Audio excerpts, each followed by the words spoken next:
Hi, everyone. Happy Tuesday. I am Violette Ayala, the founder and CEO of FemCity, and you're joining us today for an awesome class. Again, I've got Stephanie McCullough. She is one of our FemCity Global members. She's one of our financial experts. She's taught classes for us before. She was recently on our podcast.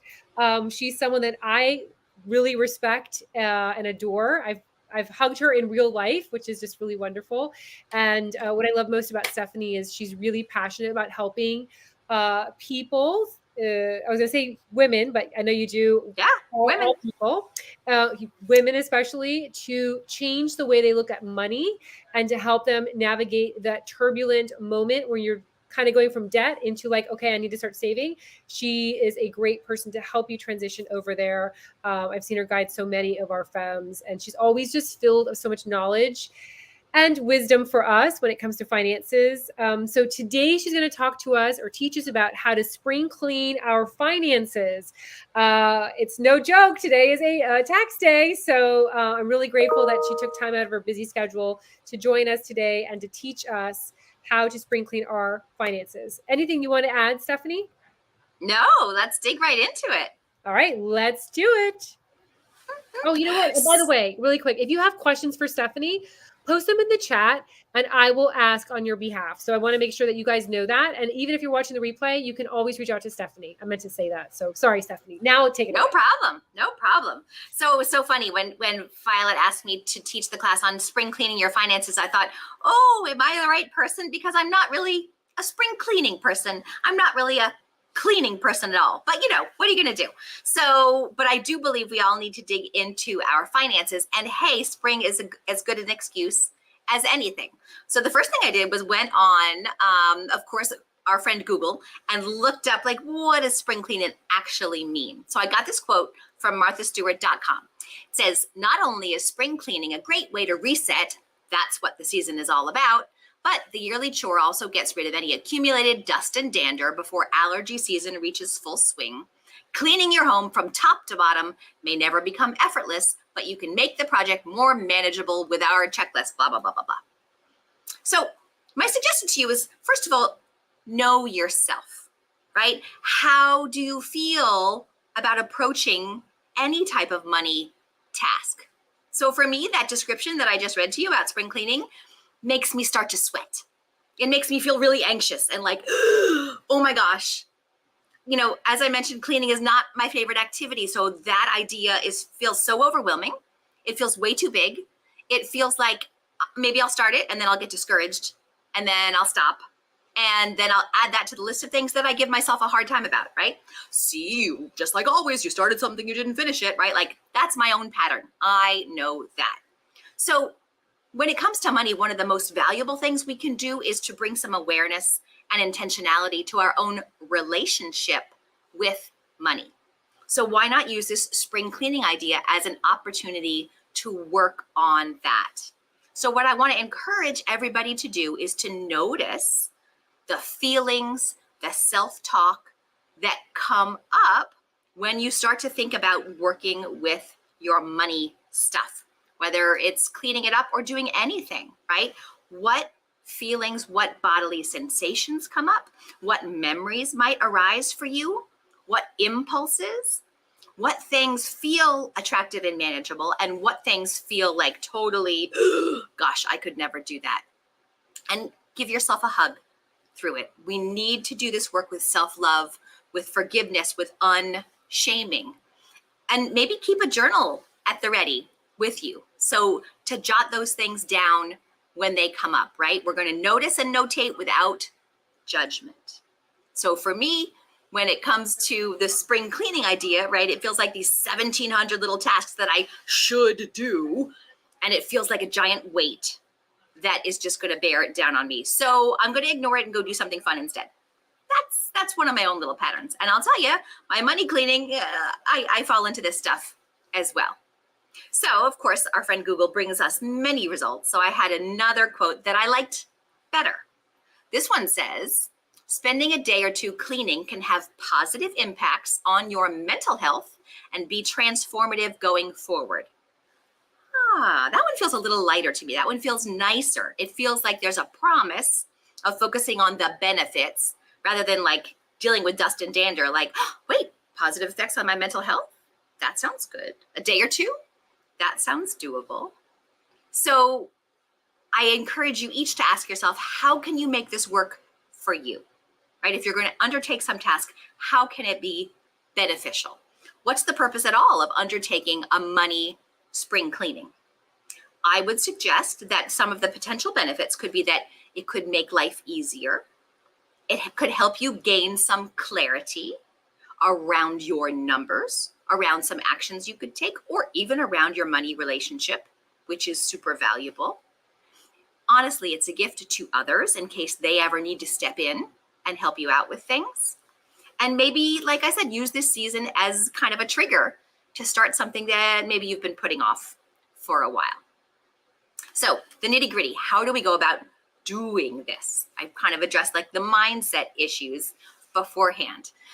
Step 0, I always say, of any financial action or decision is to revisit your why, your purpose, your values, your desired states of being.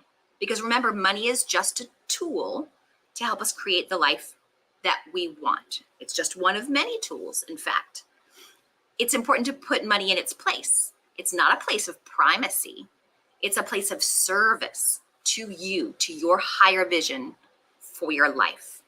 So spend some time on this vision, on this, why, your values, really what's most important to you, what you're trying to create for yourself, for your family, and your loved ones. Maybe this is an exercise that you do regularly, so it's super clear. Maybe you've got a document or something tacked up on your wall and you can go consult it easily. Or maybe it's something you haven't done in a while and it bears a little time just thinking it through. Maybe your vision's changed. I'm recently an empty nester. That kind of changes my vision of what my life, both day to day and even long term, might be able to be. So it's always important to do this kind of work first, because these priorities are what should guide your money decisions. So then we can move along to the things that we maybe more typically think of as spring cleaning, right? How can we spruce things up? How can we get them feeling a little fresher, a little bit more up to date, renewed, in bloom, perhaps? So step 1, remember step 0 was your why. Step 1, I think it's a smart idea to ask yourself, where is the area that you're feeling the most unease financially? What's worrying you the most? Maybe it's debt. Maybe it's some kind of big decision that you've been putting off. Maybe you've got some looming uncertainty on the horizon, right? Like the breakup of a relationship, or the changing of business situation, or maybe your job is feeling more uncertain. Maybe it's something like you're not sure where that old retirement account is from your first job a zillion years ago. Maybe you're stressed out about your parents' situation, whether you might need to step in and help them. You really don't know. Or maybe you're just tired of paying late fees on your bills, right? Think about it for you. What's the one thing that maybe you've been pushing under the rug, letting sit there and kind of fester, but it's really what you feel like needs attention? So once you pick your issue, I think it's valuable to spend a little time painting done. Meaning, what would things look like when this item is crossed off your list, when it's dealt with? What will be clear to you? What will be taken care of? What questions will be answered? But here's the big surprise. I'm not asking you to do all those things right now. Just gain some clarity on the issue, on what done looks like, and then come up with one tiny baby step that would feel like progress. What would feel like momentum? Because motivation doesn't precede action. Motivation follows action. This is something I used to discuss with my kids when it came to schoolwork. Well, I don't feel like doing it. Well, actually, if you start a little bit and get a little momentum going, then you can feel more motivated to go ahead. So don't wait until you feel motivated to start these things, right? So we're looking for one tiny little baby step, teeny tiny. Maybe it's not making the phone call. Maybe it's finding the phone number and sketching out what the questions are that you want to ask. And if you're not sure either what that first step would be or what the questions to ask would be, who can you lean on for some support? Who can you ask for help? Maybe if it's a parental issue you're dealing with, oh gosh, you know, my friend Susie had to deal with this stuff with her mom last year. Maybe I'll reach out to her and see if she'll share with me what she learned. We need to normalize talking with our women friends about the money stuff because it's not talked about. It's still a taboo.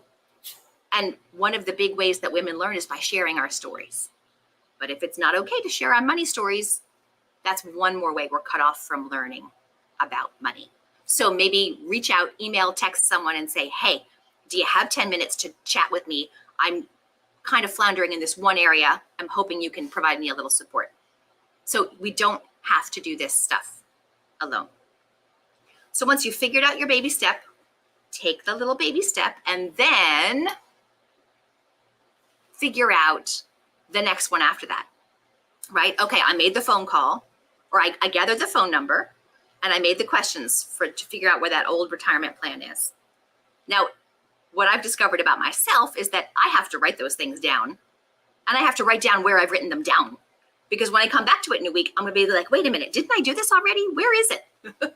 So I'm self-diagnosed adult onset ADHD, and this is what I have learned about myself, right? So again, self-knowledge is super helpful in this area. So I figured out what the questions are to ask, what the phone number is. Now, you know what? I've got some time Friday morning.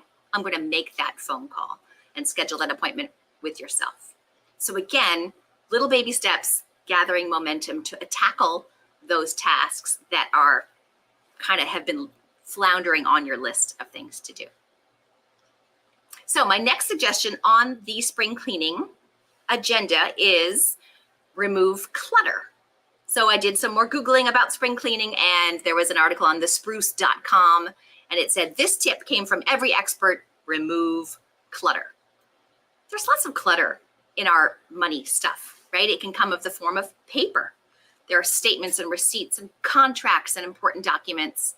There's digital clutter. More and more of financial companies are moving towards not sending us statements in the mail, but sending us on email. Which email address does that one come to? Oh, shoot, where am I gonna keep them? How long can I access them on the website? Do I need to download them somewhere myself? And am I gonna remember next year where the heck I downloaded it? Again, that's me. But also, who else needs to know where these things are kept?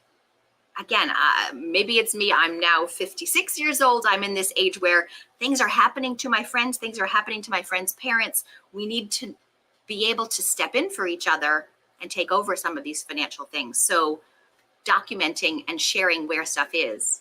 And when it comes to the digital, where are the passwords? Is there a secure place for the passwords? Is it shareable to others so that they can, again, step in if they need to take over some of these financial tasks? So some central place where it's documented, where is this stuff? Where are the bank accounts? I just had coffee with a friend this morning, and she was saying that her friend's mom had all of a sudden become widowed, had never dealt with the money. She knew where one bank account was, but guess what? There were 5 bank accounts, and there were actually rental properties, and she didn't have all the details. So it's a gift to your loved ones to have things organized, right? And this is where the spring cleaning idea can really come in. So what do you have in paper? Where is it? What's your ongoing system to keep it in the right place? And, you know, who else needs to know where it is? Maybe some of the paper stuff should be digital and should be more secure on the cloud. So that's a good process to go through. But again, tackle it a little bit at a time. Don't be shooting on yourself, right? And I think there are some guidelines out there about, you know, I've heard 7 years to keep records that might be, you know, looked on your tax return. You know, your utility statements from 3 years ago, you probably don't need unless you're claiming a deduction. So there are some guidelines out there about how much you do need to keep. I think people can fall into the I'm keeping everything forever or I'm ditching everything tomorrow type. So kind of having some realistic pictures. So that's my second suggestion, remove clutter. And then my third suggestion, you know, go for some small, quick wins, maybe just one quick win. So we are right now in the spring of 2023 in an era where interest rates have gone up. Take a look at where your savings accounts are and what interest rate you're getting on them. I've seen savings accounts today paying 4.4%, but maybe the one at your bank is still only paying you 1% or 1.5%. That's a big difference, 4.4% versus 1.5%. So where is your cash stash? Whether you call it your emergency fund or your FIT fund or your buy a house in 3 years fund, whatever it might be, and what interest rate is it paying? Maybe you can do a quick switch and earn more interest. On the other end, higher interest rates affect your loans. So if you have loans that have floating interest rates, like credit cards or home equity lines, business lines of credit, check in there and make sure you know what interest rate you're paying. Debt is not evil. I don't believe that. And we want to be smart about how we're using debt. Sometimes realizing that our interest rates went up gives us that extra boost to tackle paying it down. This one, I always suggest start that conversation with your loved ones. Is there someone that you might need to help out, even if it's just when they pass away, you are supposed to be the executor? It's smart to know where the stuff is now, right? If you have a life partner who takes the lead on your financial stuff, do you know where everything is? And there's a great book that I would suggest called Mom and Dad, We Need to Talk by Cameron Huddleston. And it gives lots of good suggestions about how to start those conversations with loved ones.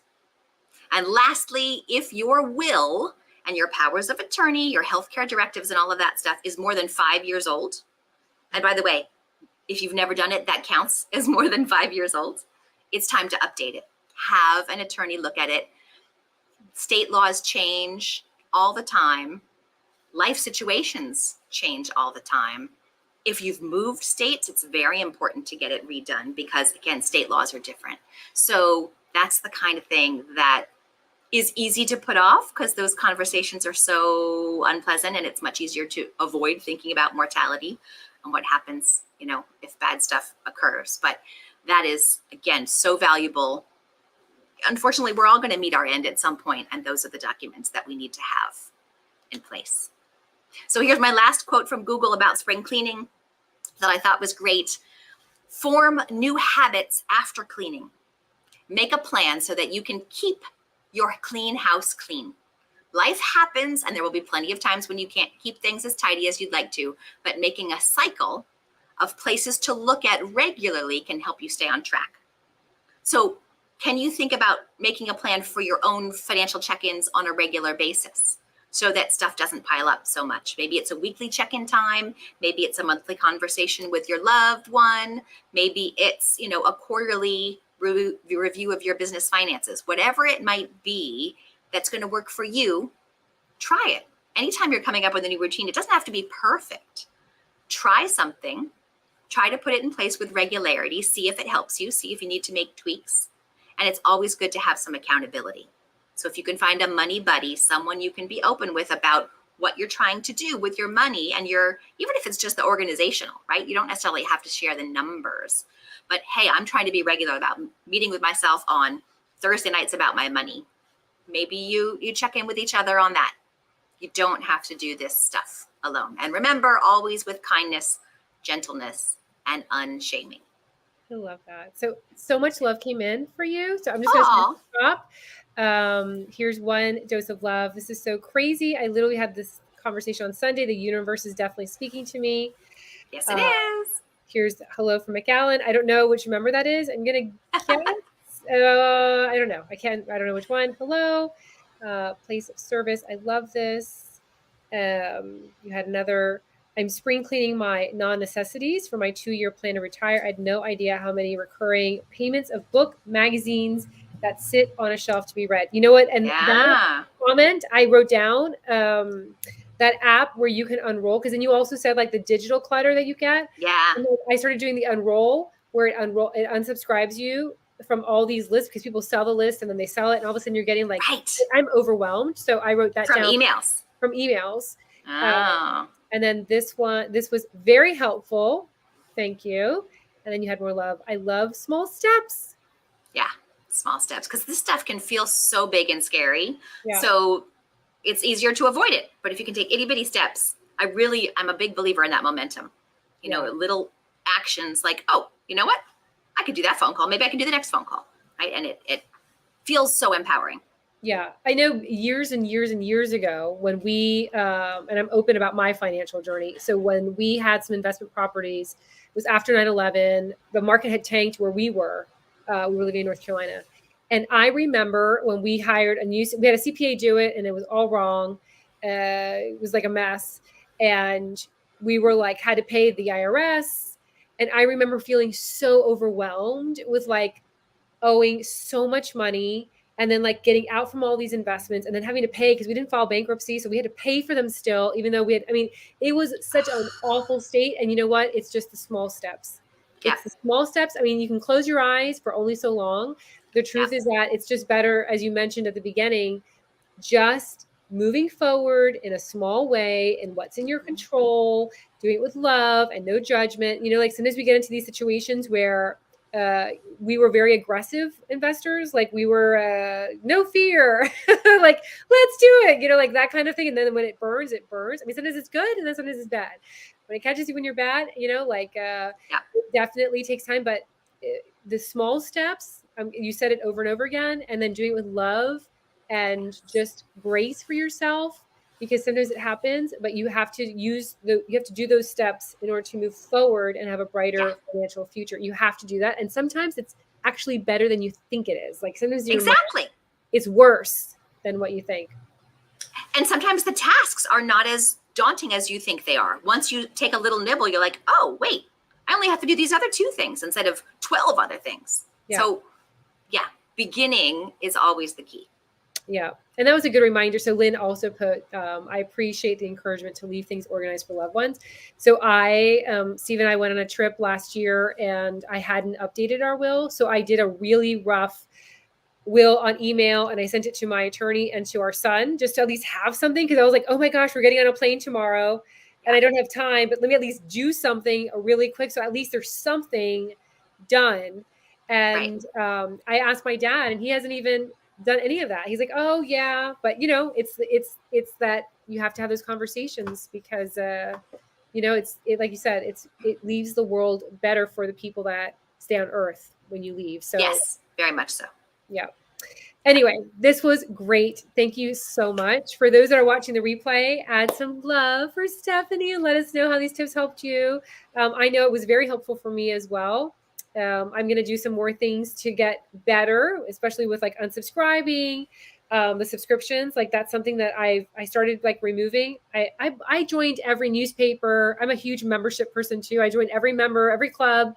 So it's time to release some of those because they're just holding the space for, I can do something else with that money. So it's great for me. Any final things that you want to say before we wrap up or leave? Oh yeah. You know, just this money stuff is so fraught and it's normal. That's the thing. Like we feel like we're the only ones that have emotional baggage around money. It's not. It's just part of the culture we live in and, you know, the role that money plays in our security and our status in the world and our feelings of self-worth. It's natural that you're going to have emotions. So when we can kind of knock down that shame, that kind of meta shame, I have shame about having shame, right? Like then it's just more like the uncovering and taking the, you know, explorer, scientist approach. Like, oh, isn't that interesting? Every time I go to pay my bills, I get a pit in my stomach. Noticing, right? Like noticing is always the first step with gentleness, without judgment. I love that. And more love from Lee Dill, one of our new FemCity Global members. Thank you, Stephanie. You're amazing. She is amazing. Aww, thanks, Lee. All right. Well, thank you so much. And again, for those watching the replay, you can always reach out for those watching the live also, you can always reach out to Stephanie. She's absolutely amazing. And I love your humor. I love how animated you are. I love how you break it down into simple terms. I love how you give us a plan to move forward. I love the passion you have for helping women. Just everything. I love you. Aw, thank you. Love you too. All right. Bye, everyone.